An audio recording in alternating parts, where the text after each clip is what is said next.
Madame, monsieur, soyez les bienvenus dans En roue libre. On vous emmène sur les chemins et les routes de la commune de La Bruyère. Aujourd'hui, on sera en VTT, puis on sera accompagné par deux représentants du club de VTT de la commune. C'est le club de la Fly. Ce sera Eddy et Cédric qui vont nous accompagner. Merci d'ailleurs de nous accompagner. Un tour qui va passer par pas mal de sites. Le premier site, c'est dans quelques kilomètres. Mais avant ça, Eddy, un petit peu d'échauffement pour les mollets. Oui, c'est bien ça. Oui. Donc nous allons parcourir une portion de route d'à peu près 2 km. Et puis nous allons prendre vers la droite un chemin de terre qui va nous amener vers le Fort des Mines. Fort des Mines, première curiosité de cette balade, il y en aura bien sûr beaucoup d'autres. On va enfourcher nos bécanes, mais avant cela, je vous laisse bien sûr avec vous le savez, le conseiller mécanique de ProVélo. Bonjour, aujourd'hui on se retrouve pour parler des pneus. Premièrement, pensez à vérifier que vos pneus ne soient pas trop vieux ou trop usés. Un élément pour savoir si le pneu est trop vieux, sur le bord, il commence à se craqueler. S'il est trop usé, c'est sur la bande de roulage, les dessins vont commencer à s'effacer, donc dans ce cas-là, pensez à les changer. Deuxième élément pour votre pneu, pensez à vérifier assez régulièrement la pression des pneus, avant chaque sortie ou au minimum une fois par mois. Pour vérifier la pression des pneus, vous avez une indication qui est notée sur le pneu. Celle-ci est notée soit en barre ou en P ici, avec un minimal ou un maximal. Et enfin, on a tous la hantise de la crevaison. Pour éviter cela, il y a deux solutions. Soit les pneus anti-crevaison, ou alors les bombes anti-crevaison, comme ceci. L'avantage, c'est que celle-ci est assez petite, donc vous pouvez la mettre facilement dans un sac à dos ou un petit sac, juste avant votre balade, de manière à avoir une promenade en toute sérénité.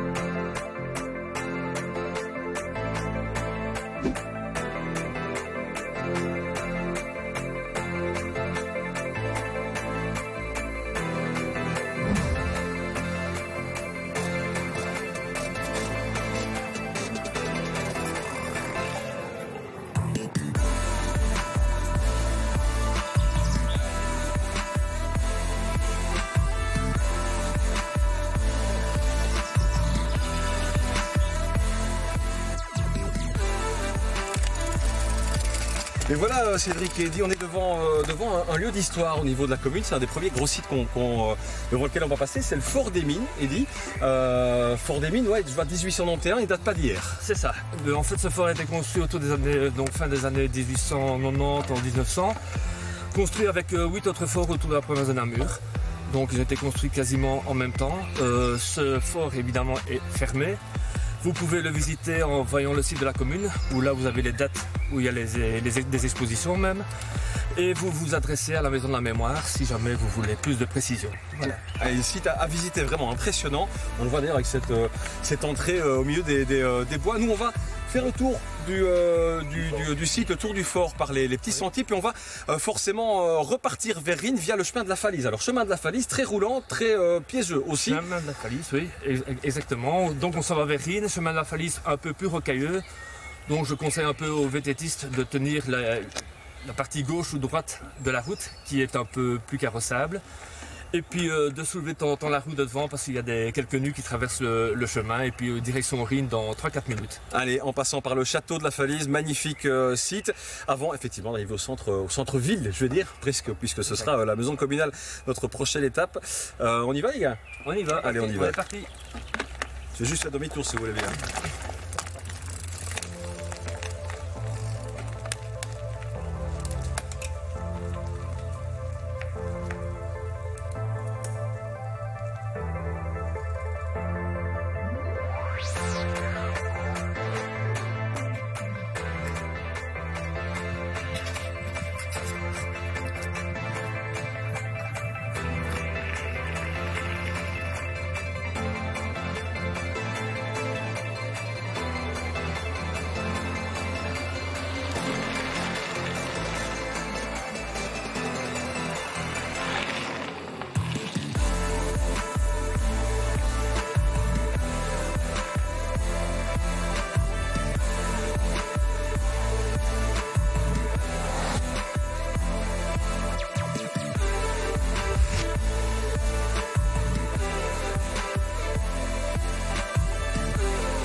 Voilà, arrêt important dans cette balade, c'est face à la nouvelle maison communale qui est juste derrière nous de la Bruyère. Projet important, projet, je ne vais pas dire pharaonique, mais imposant quand même dans ce grand parc. Hein. Oui, projet imposant, la maison des citoyens, comme nous l'appelons, qui se veut ouverte évidemment à tous les citoyens. Imposant, mais à la fois intégré dans ce parc et il lui rend un bel hommage, puisque l'origine de ce parc est liée à la ferme qui jouxte cette maison communale, la ferme des Dames Blanches. Dames Blanches des Carmélites namuroises d'ailleurs, hein, la fameuse rue des Carmes à Namur. Ces Carmélites avaient des propriétés en dehors de la ville, extramuros, notamment à Rhine avec cette ferme-là. Et le parc en fait était une extension de cette ferme, c'était des terres de culture au départ. Alors nous, cette maison des citoyens, on a voulu qu'elle soit à la fois ancrée dans son histoire et projetée dans l'avenir. Ancrée dans son histoire parce que si vous observez le soubassement, il est fait de pierres calcaires. Ici sont des pierres du village de Rhine. Il y a pas mal de carrières encore ici et des maisons d'ouvriers carriers sur Rhine. Et donc on voulait que le soubassement soit ancré dans son histoire, mais avec un bâtiment moderne, vous le voyez, qui lui est projeté dans l'avenir. Ouais, et moderne en plus avec des équipements tout à fait particuliers. C'est un bâtiment qui change de couleur en permanence. Oui, c'est ça. En fait, ce sont des panneaux Trespa. C'est assez nouveau en Belgique. Ce sont des panneaux en aluminium ionisé qui changent de couleur, qui a un râle de couleur qui va du brun au vert foncé. Donc vous ne verrez jamais le bâtiment deux fois de la même manière, suivant l'ensoleillement et l'inclinaison que vous prenez pour l'observer. Alors ça, c'est pour le côté modernité, mais ce qu'il faut savoir, c'est que sur ce site, on a construit auparavant et abattu deux bâtisses importantes. C'est ça. Donc tout d'abord, je vous l'ai dit, il y a eu des terres de culture qui dépendaient de la ferme des Dames Blanches. Et puis très vite, il y a eu une maison style maison de maître, propriété de maître au 19e siècle, début 19e qui a été construit. Puis à la force des choses, les bâtiments devenaient trop volumineux pour chauffer, donc a été détruit et remplacé par une villa. Coup de cœur d'un particulier qui avait les moyens de s'offrir ce bâtiment, et effectivement nous avons dû raser cette villa pour construire ce bâtiment qui est tout à fait intégré dans ce magnifique parc. Merci Monsieur Chapelle, voilà pour l'hôtel de ville, la maison communale Caméléon de la Bruyère, une des particularités, une des curiosités forcément à découvrir sur cette commune de la Bruyère. On va enfourcher nos vélos et on va forcément continuer notre petit périple.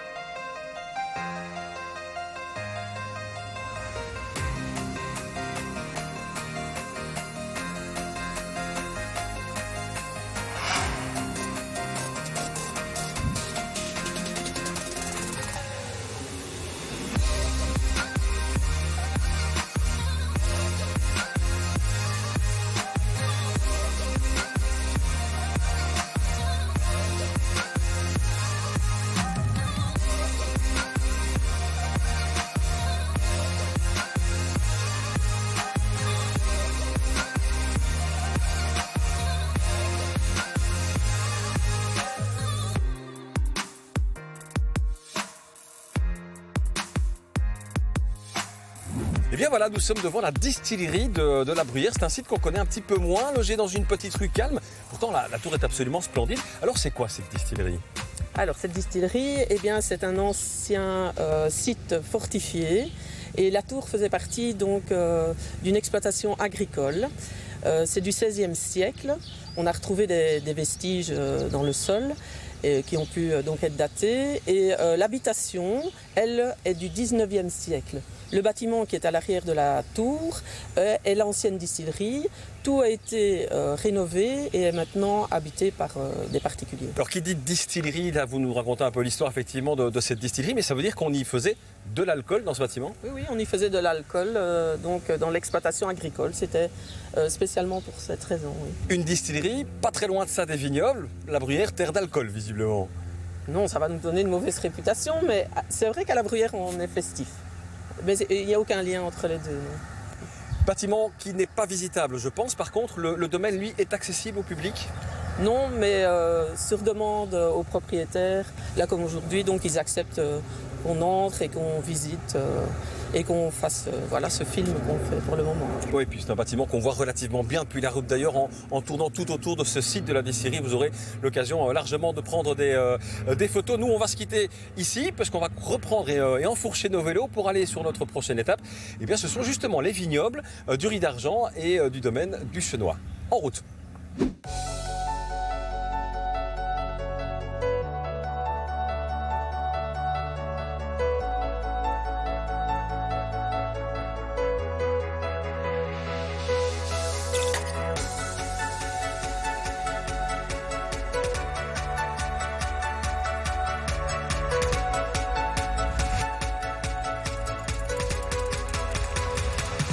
Mais voilà, Cédric, Eddy, on est dans un endroit un peu particulier de la commune, puisque derrière nous, on a des vignobles, et donc la Bruyère, c'est une terre de vin aussi. Exactement, oui. Donc nous avons ici 2 vignobles assez réputés ici à la Bruyère, le domaine du Riz d'Argent et le domaine du Chenois un peu plus loin. Donc j'ai juste un petit conseil à donner pour les petites balades campagnardes, les prises de vue, les photos, les points de vue. Je crois que c'est l'endroit à ne pas rater, évidemment. Un petit coin de Bourgogne, finalement, dans cette commune de la Bruyère, et deux vignobles qui sont les uns à côté des autres. Et donc on a quelques centaines de mètres de vignes là qui nous attendent. Des vignobles qui sont pas visitables, en tout cas pas d'office visitable, mais qui ouvrent. Il est préférable de prendre une réservation pour venir visiter. Je crois qu'ils sont 2 personnes très sympas ici à la Bruyère. Et il n'y a aucun problème pour les visites au quotidien, donc juste un petit appel ou par le site internet. Ouais, voilà, si vous êtes dans cette balade-ci, pourquoi pas vous renseigner juste avant de prendre la route pour visiter l'un de ces 2 vignobles. Allez, on continue aux balades, parce que on y va. On n'a pas fini. Allez, c'est reparti. On est parti.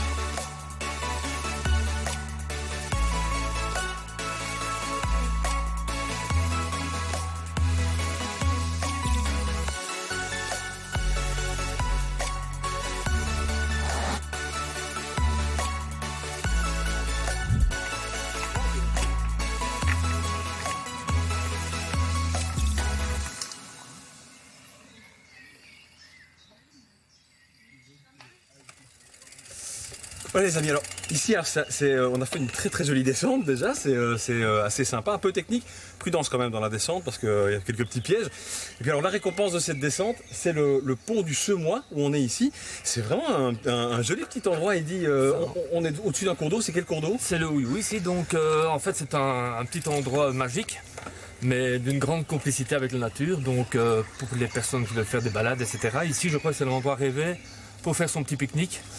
Vous avez l'eau, le bois, la nature, le calme, les oiseaux, donc c'est l'endroit top à ne pas rater. Je pense que tous les Éminois, toutes les générations d'Éminois sont passés par ici, donc voilà, c'est un chouette endroit pour les promeneurs. À retenir, un joli point de chute, donc ce pont du Semois, d'autant qu'un petit banc, une table, vous pouvez vous restaurer, pique-niquer, prenez toujours bien vos déchets avec vous, on le rappelle, même si c'est, j'espère, pas utile, plus utile de le rappeler. Alors, petit pique-nique, c'est pas une mauvaise idée. Parce qu'à partir de maintenant, le parcours remonte quand même pas mal, avec quelques petites côtes. Et puis on arrive tout doucement aussi à la fin du parcours, puisqu'on va aller reprendre les chemins dans les campagnes pour revenir vers Émines. Oui. Parlant de côtes, on a une qui nous attend juste en face. Une petite. Ouais, allez, une petite. Allez, on y va. C'est pas ça, c'est gentil.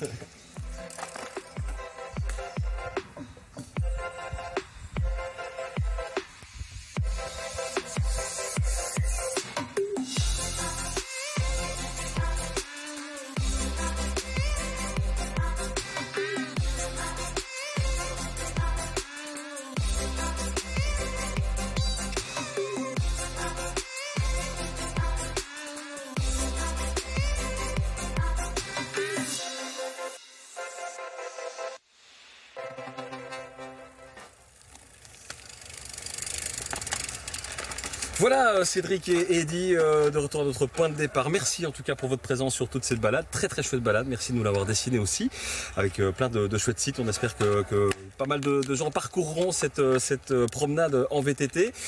Merci à la Flèche, je disais, qui a un site, ou en tout cas une page Facebook, c'est ça Eddy, oui, Cédric, je sais pas qui s'en charge. On a une page Facebook qui est la Fly Émine Race Team, tout simplement. Voilà, à rechercher sur Facebook, et puis pas mal d'organisations tout au long de l'année, que ce soit du VTT, du jogging, il y en a pour tous les goûts en tout cas au niveau de la Fly.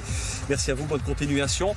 Et puis quant à nous, on se retrouve très vite sur un nouveau parcours VTT dans En roue libre.